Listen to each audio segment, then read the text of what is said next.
বাচ্চা থেকে শুরু করে আমাদের যুবদের প্রত্যেকের নাম আমি করছি না। আর আপনাদের সামনে বলার কিছু আছে বলে আমার মনে হচ্ছে না, কারণ একজন আমাদের বড় ভাই তার ছুটে এসে সবার কথা যেভাবে তুলে ধরলো আপনাদের সামনে, এরপরে যে মাইকের সামনে আপনাদের কারো কিছু বলার এবং বোঝানোর দরকার আছে বলে আমার মনে হচ্ছে না। কিন্তু রাজনীতি করি আমরা, আজকে আপনাদের এখানে এসে কটা কথা বলার সুযোগ পেয়েছি। নির্বাচন আসবে, নির্বাচন চলে যাবে, অনেক নেতা আসবে, অনেক প্রতিশ্রুতি দিবে ভোটের সময়।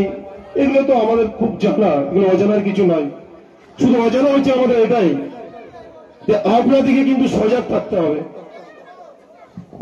বিভিন্ন কথা বলবে। আজকে খুব ভালো লাগছে আমার যে একটা অঞ্চলে যেখানে 20 বছর 26 বছর 24 বছর কংগ্রেস ক্ষমতায় নেই, যে বিধানসভার বুকে, তারপরেও একটা অঞ্চলে আপনাদের উপস্থিতি দেখে অন্ততপক্ষে আমার খুব ভালো লাগে। কংগ্রেস করি, অধীর চৌধুরীর নেতৃত্বে এই শাসক দলের কাছে মাথা নত না করার জন্য যত রকম শাস্তি দেওয়া দরকার একজন কংগ্রেস কর্মী, একজন জনপ্রতিনিধিকে, এই সরকার, এই জেলার নেতারা, এটা আমার কাছে অজানা না, আপনাদের কাছে অজানা হতে পারে। আপনারা কংগ্রেস যারা করে তারা প্রত্যেকে জানে, এই এলাকার কংগ্রেস নেতৃত্ব যারা আছেন, কর্মী যারা আছেন, বুথে যারা বসেন, তারাও হয়তো জানেন। তাই এইটুকু বলতে পারি, শুধু নবগ্রাম নয়,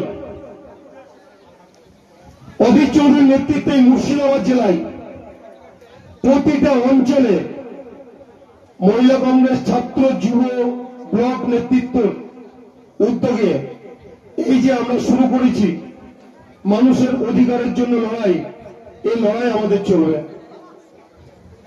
এই এলাকার মানুষ, অনেক কথা আমি শুনলাম, শুধু এইটুকু বলতে পারি, কংগ্রেস করার অপরাধে অন্যায়ের প্রতিবাদ করার জন্য কোন শাসক দলের নেতার কাছে এবং প্রশাসনের দ্বারা যদি কোন রকম আপনারা অসুবিধায় পড়েন কিংবা আপনাদেরকে কোন রকম ভাবে ফাঁসানোর এবং আক্রান্ত করার চেষ্টা করে, দয়া করে এই এলাকার নেতৃত্ব, যে সমস্ত কর্মী এবং আমাদের ব্লকের যারা নেতা আছে, সঙ্গে সঙ্গে আপনারা জানাবেন।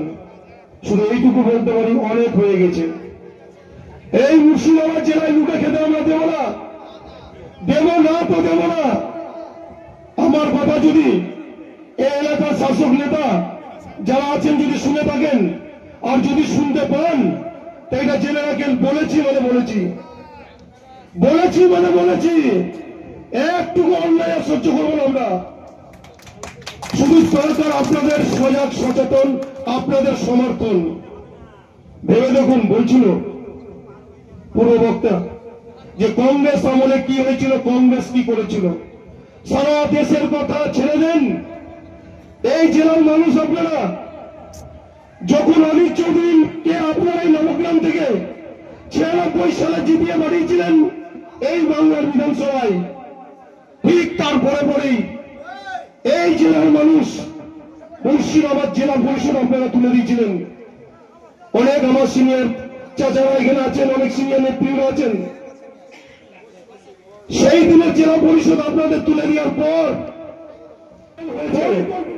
আপনারা একটু ভেবে দেখার জন্য আমি অন্তত অনুরোধ করব। ধর্ম খেতে দেবে না, আবার শুরু হয়েছে। বিন্দু মাত্র কাম দেবেন না মুর্শিদাবাদ জেলার মানুষ। সব সময় জেনে রাখবেন, পরিকল্পনা মাফিক আবার এদের খেলা শুরু হবে। আপনাদেরকে সজাগ থাকতে হবে, সচেতন থাকতে হবে। আর শাসক দলের নেতারা বেরোতে পারেন না, আপনারা সঠিক হয়ে যান, বেরোতে পারবে না শাসক দলের নেতারা। প্রশাসন কারো বাপের নয়, প্রশাসন কারো বাপের নয়। আর যদি কারো চামচাগিরি করে, তার জন্য অধীর চৌধুরীর নেতৃত্বে আমরা রুখে দাঁড়াবো, এইটুকু আপনাদেরকে বলতে পারি। অনেক বক্তা আছে, বলবে আপনাদেরকে, আমার বাদাম কাকাও বলবে। এই কথা বলে সবাই আপনারা ভালো থাকবেন, সুস্থ থাকবেন। আমার নমস্কার, প্রণাম, সালাম, ভালোবাসা নেবেন।